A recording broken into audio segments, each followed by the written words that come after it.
Good afternoon, this is Sarita Jha. Today I am going to teach you types of research or methods of research. This research does not have immediate commercial purpose. Example, an investigation looking at whether stress level influence students to engage in academic cheating. Second example is a study looking at how caffeine consumption impact human brains.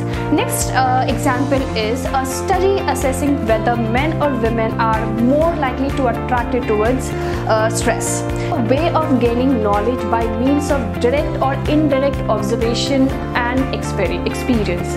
Usually a research has certain theory regarding the topic under investigation. As such, it is often conducted with the support of some financial agency like national government policies, then public corporations, World Bank, UGC or UNICEF, etc.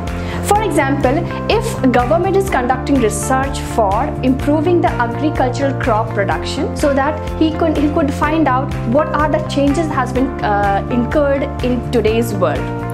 Then other example would include the study of historical event like wars, revolution, etc.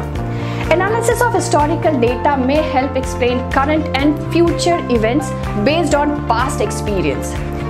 Moreover, studies may be categorized as simply the attempt to determine, describe and identify what to be done in future. Whenever you are wanting to find out the in-depth information, you are conducting descriptive research.